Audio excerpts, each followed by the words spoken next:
Make sure you have a pencil and your white note packet.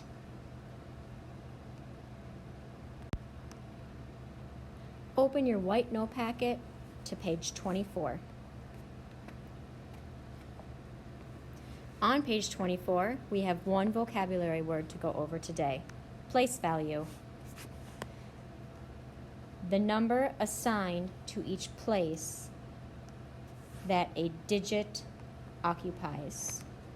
Please insert the word digit into the blank. Place value is something we've been working on with every warm-up: tenths, hundredths, and thousandths.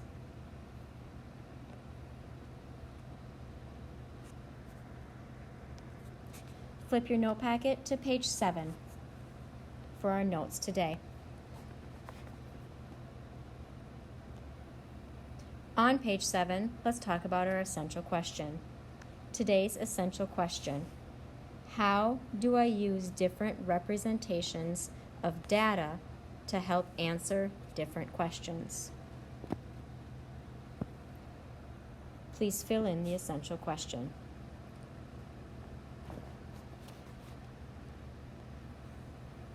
Today, we are going to skip page 7, so you can simply flip to page 8. There is no need to make an X or scribble out page 7. Flip to page 8, please. On page 8 in your white note packet, at the top, it says different ways of presenting data can tell you different things. For example, some of your questions might have been easy to answer with an organized table of data. However, other questions can be easier to answer if the data is arranged in a different way, such as in a histogram, like the one shown at the right. A histogram is something we talked about in lesson number 1 of this year. As we look at this histogram, the x-axis is talking about the jump length of inches for each frog. The y-axis on this histogram is talking about the number of frogs that have that jump length. Let's take a look at the histogram shown. The jump length for 180 through 190. Now remember, really, that's that 180 through 189 was one frog. Please put the number 1 in your histogram. The jump length 210 through 219 is 2 frogs. 220 through 229 is going to be 8 frogs. 230 through 239 is 5 frogs. Notice no frogs had this jump length.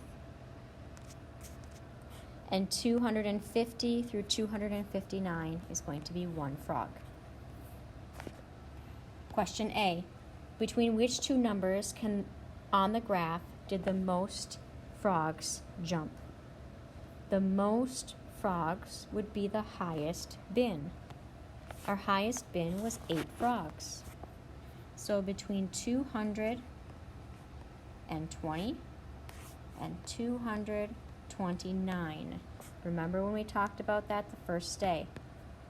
This bin is 220 through 229, not 30.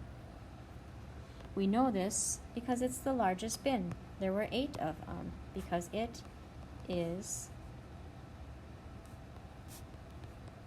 the largest bin. Question B: typical frogs jump between what 2 lengths? So if we look at this, typical frogs are going to jump between. Now if we look at the gaps in between this histogram, there's a gap here and there's a gap here. So therefore, the typical frogs are going to jump within the range of these 3 bins. So we are going to say 210 through 239. We know this because most frogs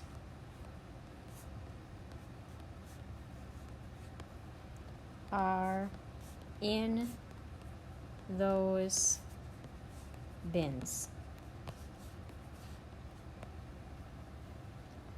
The only frogs that are missing that are not in those bins are one frog that jumped way down here at 180 through 189, and one frog who jumped way up here at 250 to 259. Part C. Were there any unusually long or short jumps?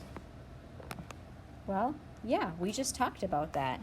There were short and long jumps.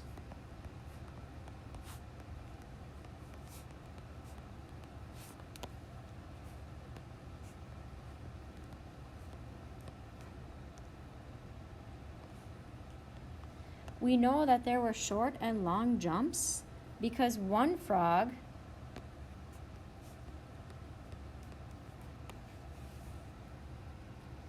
was very low, was between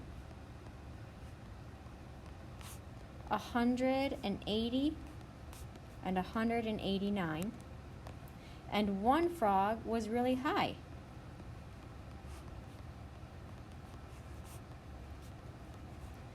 Between 250 and 259. So they were the outliers. Part D is asking us, how many frogs are represented on the histogram? In order to figure that out, we're going to add them. So in order to figure it out, on our margin, we're going to write together that in order to do this, we need to do 1 plus 2 plus 8 plus 5 plus 1. And if we do that math, 8, 9, 10, 15, 16, 17.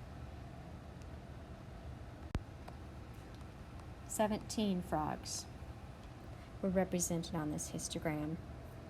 We know this because we added up the height of each bin.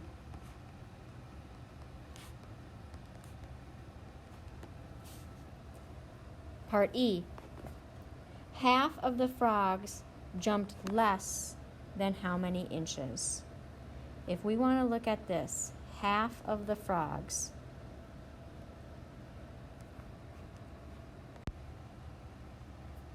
In order to do this one, we're going to have to include the first 3 bins together.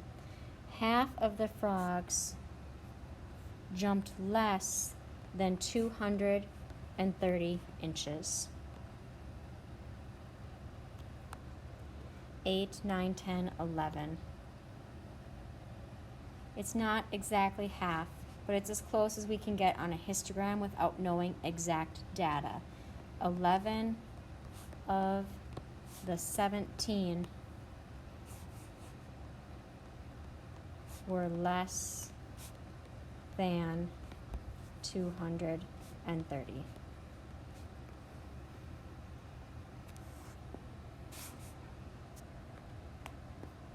At the bottom of page 8, the closure, today we are going to skip the closure. At this point, you need to, number 1, make sure you took all notes. It needs to be clear that the expectation is whatever was written down in this video, you have on your note page. Number 2, put your notes and warm-up in the class folder. When you have completed all of the notes for the day from the video, put your notes and warm-up in your folder. Number 3, quietly open up your homework packet and get started.